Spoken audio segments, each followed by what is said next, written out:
Welcome to a special edition of Full Press. I'm Harrison Lowman, managing editor at The Hub. The Hub is moving westward. This week, we announced our latest full-time journalistic hire, Falice Chin, our new Alberta bureau chief. Falice will be handling our roster out in Calgary. She's the former executive producer of news at CBC Ottawa, former producer of CBC's West of Center, a founding producer of CBC's National Economic Show, Middle East correspondent for Merger Market at one point, and most recently, the Hub's Alberta senior producer, helping to produce our Alberta Edge podcast. Falice, thank you so much for joining us today on the Hub. Hey, Harrison, how are you? I'm good. I'm good. I'm excited to talk media with you because this is our media criticism podcast. But first, I want to get a sense of where you are out there and how it differs from where I am over here in Toronto. First of all, your family moved from Shanghai to Calgary in 1999. You wrote for us a while back. Why did they choose Alberta as the place to settle? Gosh, so my family's from Hong Kong. That's where I grew up, but we also moved to mainland China when I was a child, and my early teen years also spent there.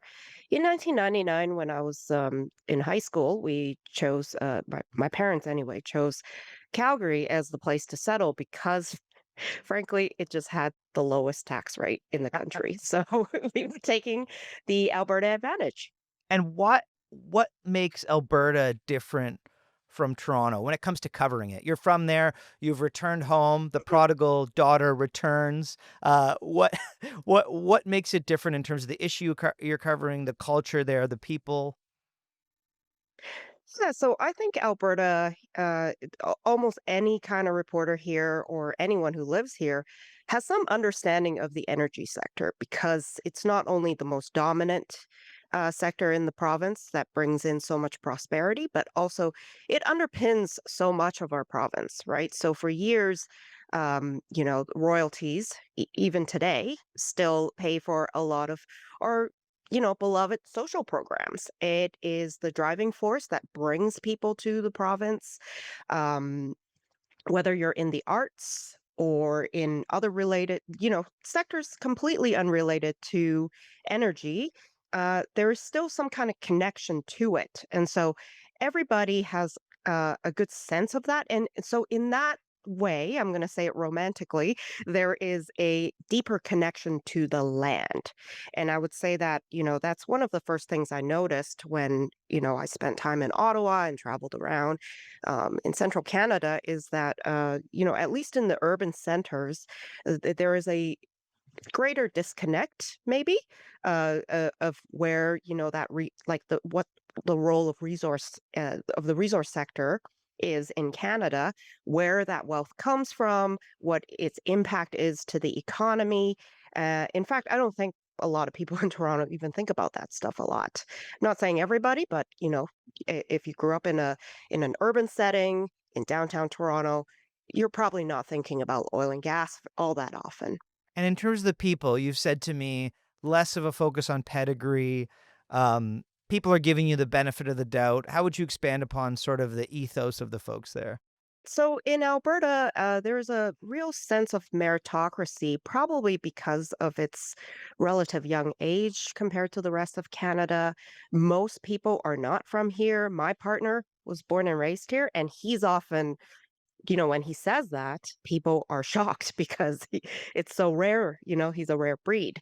Um, so most of us do come from somewhere else, and the interprovincial migration has been a story of Alberta's boom in recent years and in past decades too, through various boom bust cycles, but also immigrants, and so when everyone is from away, you kind of don't have the same sense of entrenched um, family lineages, names, establishments. It's easier to make friends here as a result because, you don't have to rely on, we graduated from the same school or played in the same sport team or, our fathers are in the same whatever society. There's just a more welcoming atmosphere overall. And you hear this from people across the political spectrum. Danielle Smith and Naheed Nenshi have basically said the same thing, which is, and almost every Albertan has said this at some point. Nobody cares who your daddy is. I think that was one of your early headlines for us. Was a fun one. Okay, let's shift gears here and talk about media, in terms of the Mhm. people covering the stories. Okay, let me bring the lens back. Let's talk about mainstream media because there are some Sure. statistics that trouble me, and then there's the reasons behind them. It's a raft of different things, but I have an interesting theory. You can tell me if I'm right. Uh, Sure. 37% of English speaking Canadians now say they trust the news. That's down from 57% in 2018. This is from the Reuters Oxford Trust Report that comes out each year. Uh, I know we have a market problem in terms of, you know, convincing people to pay for news in Canada. But I also think there might be a tonal problem in that in journalism, we're often blaming the customer. Why aren't you reading us? Instead of looking in the mirror and at ourselves often and saying, what are we doing wrong? Do we have an attitude problem here? Am I on to something when it comes to, all the experience you've had? Have you come across sort of this idea that mainstream media has an attitude problem? Yeah, I think nobody likes to be told how to feel about something, right? That's just human nature. And I think a lot of the coverage people, get these days, there is a underlying feeling that they're being told how to feel Mm, about an issue and how to think about it, rather than being empowered for them to make an informed decision or even their own judgment on something. And so that isn't in of itself is a problem, and that's not just mainstream media. That's a lot of stuff out there, all the endless TikTok videos of people telling you how to feel about something, hot takes, that sort of thing. And then I think the other problem is just that we have a representation problem in that the full diversity of viewpoints, when people don't see good faith attempts to try to represent that, they distrust, or that there is a default point of view that they feel, well, I don't quite buy into that. So you then, whenever you hear something that doesn't really align with your assumptions, uh, your first instinct, as with anyone, is to be skeptical. And so um, that is healthy. And we really should lean in on that curiosity. But when at no point you address that curiosity whatsoever, then people start to feel antagonized. And so that's a very broad way of describing some of the problems, and we can go more into that diversity problem. But I think if I have to give a broad general take, those are the two main issues for When you me. talk about like the default point of view that we so often come across, how would you sort of describe that? What does that default point of view look like? Yeah, so I'm just going to give a little bit of a history here, just to provide some context, and I promise you I will get to Won't eat up this. the clock? Yeah. It so the media has always had a diversity problem. And all you have to do is look at an old article from 50 years ago, and it wouldn't be long before you come across a line that says something like, "So you come home to your wife." and and so this kind of framing excluded women, it excluded bachelors, it assumed, a certain type of customer that is your main consumer of news. And so, and this extended to all kinds of viewpoints where, like, and you get complaints from First Nations, for example, that the only time you cover anything about First Nations is when there's a tragedy, or Black communities that say, we're stereotyped, yada yada yada, that sort of thing. And so there was a necessary reason for diversifying who is reporting the news, Yeah. like starting with more women, starting with more people of color, that sort of thing. And there is an assumption that, if you come from that community, then you would have a different point of view. And that's probably true most of the time. But what has happened is a lot of the filters that have created the first problem remain. And this is a socioeconomic problem, which is that, people who go to journalism tend to be a self-selected group of people who are interested in social justice issues, who, who can afford to go to journalism school and enter a job that's not paid very well and has a high prestige but low pay, perhaps. And so, you kind of need that kind of family backing. It generally is also like a high, you're it it tracks urban people, and so what I mean by that is like from cities, and so the same kind of filter is still there, and so all these people who are entering, like the way someone's described it, like I've seen described is, you can have all these different people from different communities, but you can even imagine them coming from the same apartment building in downtown Toronto. Mm. So in a way, there's still this shared brain problem. And what happens in the first phase of when you try to diversify your viewpoints is you get a lot of what I call show home journalism, which is, you know, it's not quite authentic. It's all these, just to give an example from my own community, we someone might want to do a story about the Mid Autumn Festival and look at all these colorful lanterns and mooncakes that people eat. Well, is that really an issue that's discussed among Chinese people? I would argue probably not. In fact, I can tell you, my grandma who lives in Chinatown, what they're talking about is this string of purse snatching that's going on. It's made a lot of seniors feel unsafe in their own community. That's the real story that we're telling each other.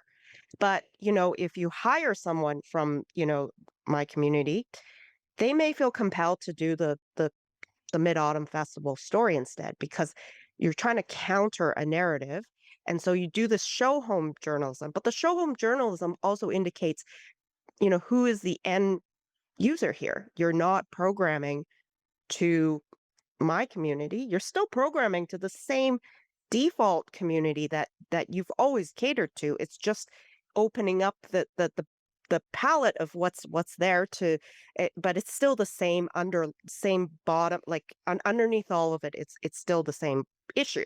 Mhm. And so I think this is a problem that, extends even to other things. We can talk about, the conservatism Well, yeah, and I the just wanna conservative I wanna mention mindset. the conservative side of things because we ran Yeah. polling, I think it was a year or so ago, and found that a mere 8% of conservative supporters in Canada reported getting the truth from mainstream news. Only 15% said news coverage in Canada was fair and transparent. 40% of conservative voters said a lot of news is just government propaganda. How would you sort of characterize how the mainstream media, treats conservatives when it comes to the framing of stories, putting them on panels, etcetera? Right. So, first of all, if you're thinking of, what is conservatism, conservatism is a lot of things, right? There are many schools of thoughts, different groups of people. It's a very broad category of people and thinking, and there are contradictions even within it. These are the nuances that often get lost, and so much like how I described earlier, you end up having like a show home type of journalism or, a representative that's supposed to, basically explain something that is not a monolith. And so if you have a default perspective, right? And the conservative is presented as the other point of view, um, then that person ends up in a defensive position a lot of times and to offer a contrarian view. So let's visit those words, right? The default, contrarian, other side. That assumes that that's not the norm to begin with, right? And so, what I think conservatives are talking about when they're talking about they don't feel represented, it isn't always, you know, because there's no clips of conservatives on air or no conservatives talking. It's how reporters and perhaps news agencies how they approach a story to begin with. And maybe a good way to describe this is, let's say, in just to give an example, a disability charity is going out of business, so it writes a blog post about it. We're running out of money, and I can almost bet you that a lot of reporters would look at that story and go straight to a funding issue, uh, and maybe even press the provincial government about what happened to its funding to this organization. If I make, small c, conservative viewpoint for a default starting place for that story might actually be about the organization itself, how it's run, its finances, and would be perhaps inclined to look at the CRA filing for the charity to check, you know, i- does this actually play out? Is it really the government's fault, right? So this is what I mean by like default perspective and what's represented. It isn't so much like how many conservatives do we have on air, how many quotes we have. It's not a numbers game. It really is about a way of looking at the world and have you included a different starting place. Mhm, Does a that make framing. sense? Yeah, like, we've talked about how often, yeah, the questioning goes to, the solution being offered at the end of said segment is often like, how does said group access more government money? Because that's sort of the path forward, right? As opposed to looking at other potential solutions or ways to address issues. Yeah, and this has become one of my go-to answers to a lot of um, how I deal with younger reporters, Mm, which is if you bring me a story and every story ends with more government is needed, whether that's more government legislation, more government regulation, and crucially, more taxpayers' dollars. If that is the end to every single problem, every single story then you haven't finished reporting it properly. It could very well be, yes, we need better regulation. It could very well be, yeah, this is a severely underfunded program. But have you explored the market forces, personal responsibility? These are very basic, more conservative philosophies.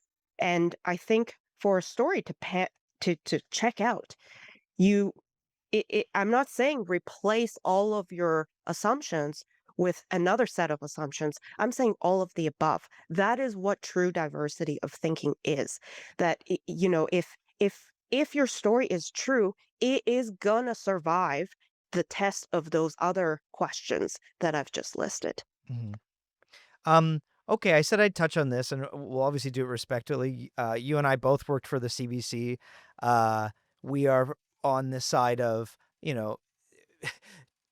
changes need to be made at the CBC so it can be sort of the best version of itself, right? Here's a harsh sort of analysis. I'm wondering what you make of this and if he has a point. Stephen Marsh, Canadian writer, says on Candleland, I think a year or so ago, the CBC is not contributing to consensus reality. It is an ideologically captured institution that is listened to by an increasingly fewer number of people exactly because it does not reflect Canadian reality. How would you respond to that quote? So I would respond it to that the same way I respond to a lot of things, which is how do you know what you know? And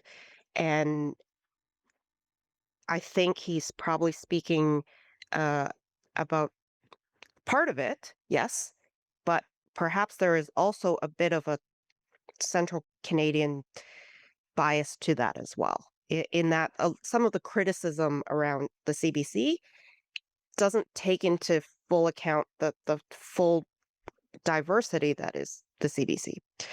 So agreed that there is probably a problem, especially with national coverage. But CBC is more than just one thing, right? There are stations all across the country, and the more local you get, the more different flavors of CBC you get, and um, a, a lot of some of the best coverage comes from local. In Even if you just zoom into, say, CBC Calgary, um, you can find stories that challenge the narrative that say CBC is anti energy, or that whatever accusation you want to have. um, you can find, actually, there's way more nuance once you drill down to the various different services. So I in that sense, then, the question becomes, what needs to happen for people to see more of that, and does the CBC need to be decentralized? And um, I know for a fact that they are investing more in local services and going into communities where they're basically news deserts, and so that may be one way for it to, reform itself. Regardless, I mean, I think, we do have a news problem across the country, and it's very easy to tear down an entire institution. It's very hard to build it back up after that, and so, a good question would be like, how do you reform it so that it is, like you said, the best version of itself? I was gonna say, so how do we, I'll just ask one more question on this. Like, in terms of addressing its groupthink problems, we've talked about groupthink across mainstream media, specifically as it relates to CBC. What do you think sort of needs to be done to fix some of those issues and broaden the perspectives that it's engaging with? I think it begins, maybe at an earlier stage in life for a lot of people, and I think that would be good whether you go into journalism or not. All the aspiring journals out there, which is to really think about, you know, um, to understand the economy better. I think that's a good place to start. And to understand trade-offs and that sort of thing. These basic economic questions, rather than just going straight into maybe some of the classic liberal arts questions, or training, and to really consider that, there are other things that you need to think about when covering a story. And so that's I think it starts with that mindset of trying to understand how different things are connected, in society, in the world we live in. You're leaving the mainstream to a certain extent. I know you've worked for sort of independent media before, but it's a choice. It's one I made as well. The mainstream includes a lot of like institutional media outlets with familiar names on a business card. In my mind, though, there's they're quite risk averse. They're behemoths. They're like ocean liners. It takes a while for you to for the ship to move when you turn the steering wheel. Um, why did you choose the hub? What is it about independent media that catches your eye? Having worked in a daily news operation for quite some time, there is just the constant churn. And also just, in your intro, you mentioned that I helped found this economic show at CPC, Cost of Living. I was a business reporter, so I've always been interested in the economy. The when the election was happening, or just about to be called, after some time, I really sense that there is. I really need to rededicate myself to that side of my mission, or what I want to do. One of the stories that really, like, lit a fire underneath me was this NIMBY against a graphite mine in West Quebec. And this is a very minor story, but it just illustrates the point that this is one of the most progressive populations out there that really believes in energy transition. That's fine, that I respect that. What really surprised me was just the intense opposition to opening a graphite mine for the purpose of building EV batteries. So to me, if that is what you believe in, I think you should support that kind of mining. And and that to me was just so self-defeating, and it really made me realize that this is a broader problem. That and so for this group of people, not only are they saying no to, making EV batteries in Canada, but it's actually a very regressive stance. You're saying that all that material should come from Africa, where the human rights abuses are much more severe, the environmental regulations are much more lax. Like, it just seems to contradict everything you believe in. And then you couple that with the things that people really latch on to, that are supposedly progressive, um, renaming names, tearing down statues, that sort of thing. If you think about it, yeah, those actions may mean something, but at the end of the day, they don't really change a whole lot about like what you need to do with your life, and it doesn't really necessarily change the economic outcomes of people who are affected. So, in other words, it requires no action on your part to make it happen, right? To rename a street. It doesn't affect your wealth. It doesn't impact you in any way, in any material way. Not like, having a graphite mine built in your backyard. It's very different, right? So um so that disconnection really it made it clear to me that I need to start focus back on reporting stuff about how we're connected to the land, how the land brings us wealth, and where does money come from, how wealth is generated. And so I wanted to go back into that kind of reporting, and in looking around, you know, yeah, there were organizations that do the daily news of this and that related to the economy, but what I'm speaking here is actually an intersection of the things the hub reports about, right? Which is um, the economy, public policy, and politics. It's not just a business story.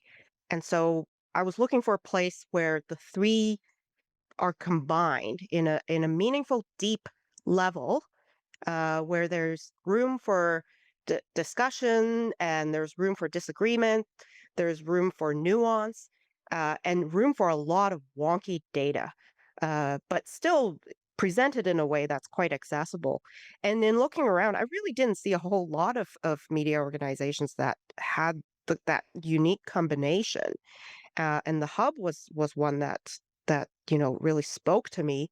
It felt like a lot of the work I've done in the past could easily be lifted and just plopped right into the hub. And so I very specifically pitched myself to you, Harrison. You very as you know, I A as you private, know, I yeah, reached out to LinkedIn you. direct message.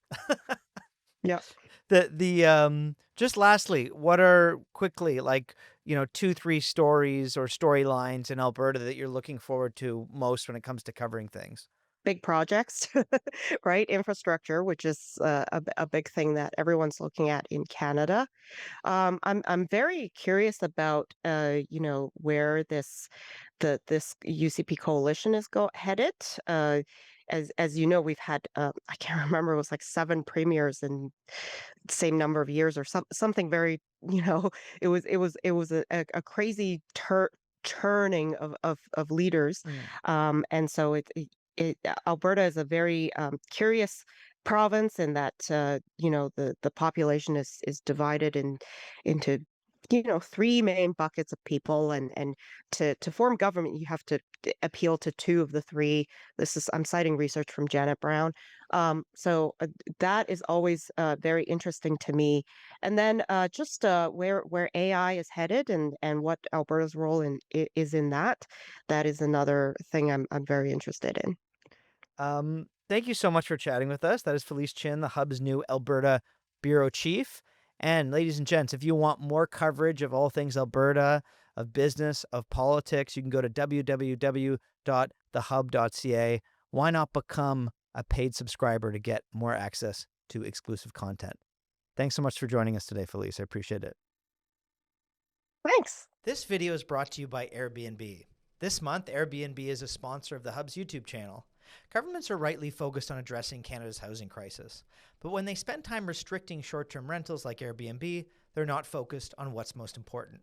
According to Statistics Canada, the number of short-term rentals that could potentially become long-term homes amounts to only 0.6% of Canada's housing stock.